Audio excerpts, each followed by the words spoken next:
Hello everyone, Dan here with JKD Physiology More, and this week I'm actually going to go over, once again, martial arts related. Now one thing I want to cover real quick is my channel, this channel anyway, it is martial arts. Yes, it is martial arts based. However, it is martial arts, scenic events, and other types of things, inspiration, nutrition, things like that. So I just wanted to get a basic understanding of that. My other channel, JKD Physiology and More, which I'd prefer to actually use that channel for my laptop because it's much better video quality. However, my laptop is buried in my storage unit and I think I need a new battery for it. And I think the damn thing needs updated, okay? Not making excuses, but my JKD Physiology and More channel, that is mainly martial arts and fitness based. It has longer videos and whatnot. And I actually will start, I might just go ahead and start making more videos for that. I actually want to get into a place, like I said, I'm still camping, so I actually want to get into a better position. Not that it's not cool to do videos outside and whatnot, but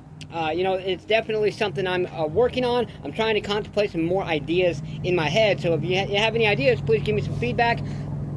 But this week I'm actually going to talk about strength for martial artists. I don't know what the title is going to be, but I'm going to talk about how it is going to not only benefit a martial artist for increasing strength, but how, what different ways, pathways, things like that. One thing you must think about as a martial artist, yes, you want to gain strength, but you also want to keep in mind, you also want to keep your muscle functionality. As a martial artist, even though when you're doing strength training, you want to actually focus more on the functionality of the muscle, not just, oh hey, let's get strong, let's get big, things like that. Honestly, yeah, there's some pretty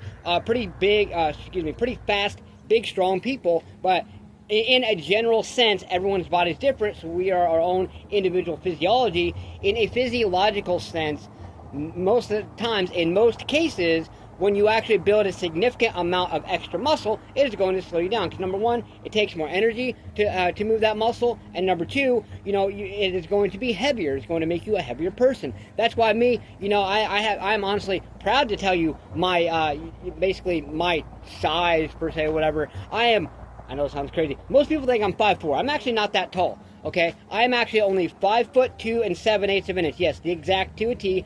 5'2" and 7/8, almost 5'3". I'd like to be 5'3", but I don't care to be tall or anything like that. I've fluctuated for the last 15 years. My weight has slightly fluctuated between 122 to 126 pounds. Yes, you heard that right. 122 to 126 pounds.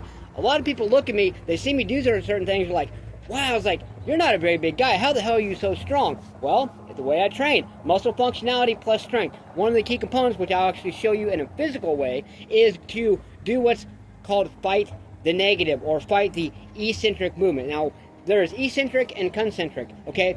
Eccentric, so in a squat, for instance, eccentric is a downward movement. It's always the movement that's going to have the most amount of tension and is always going to be the most difficult. So the eccentric is as you go down. So instead of going down fast enough, like that, go down slower. When you go down slower, that is going to significantly produce more tension in the muscles, joints, tendons, and ligaments, and you will feel it. Trust me. Okay, go down slower. Boom. And then when you go down slower, you always want to come up a little faster, because all in all, in strength training, you still want, especially as a martial artist, you still want to keep your fast twitch muscle fibers activated. And if you don't do that explosiveness up, and you just come down slow and go up slow, you're not going to be activating those fast twitch muscle fibers as well.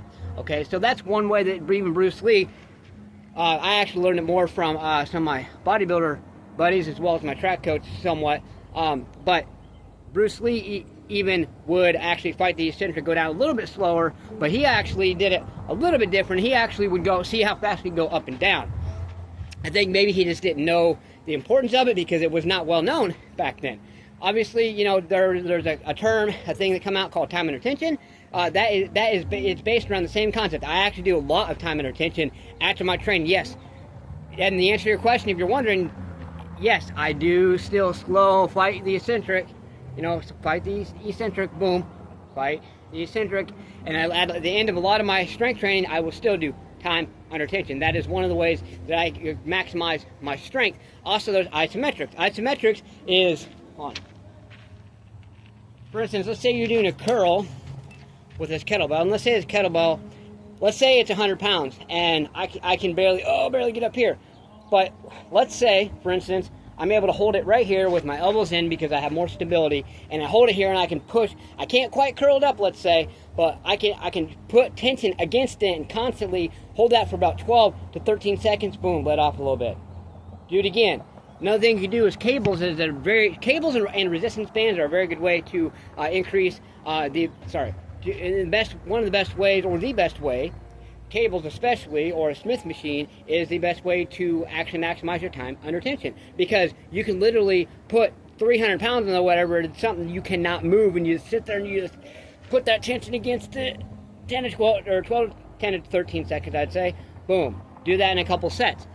Back in the day, I used to do isometrics at the end of all of my strength training. Now I do time under tension, and sometimes isometrics. I like to change it up a little bit. Sometimes I don't do either one. I'll focus more on just getting my fighting my eccentric movement and doing some speed training afterwards. So this week is going to be gaining and or maximizing your strength for martial arts. Let's get stay motivated, believe in yourself, believe you can do it, and believe that you deserve it. Smash punch, kick that like button, just don't break it. Do more than what you did yesterday. Push yourself, and remember, ask yourself this question: what have you done to push yourself today, to grind, to embrace that discomfort? Push yourself, let's go.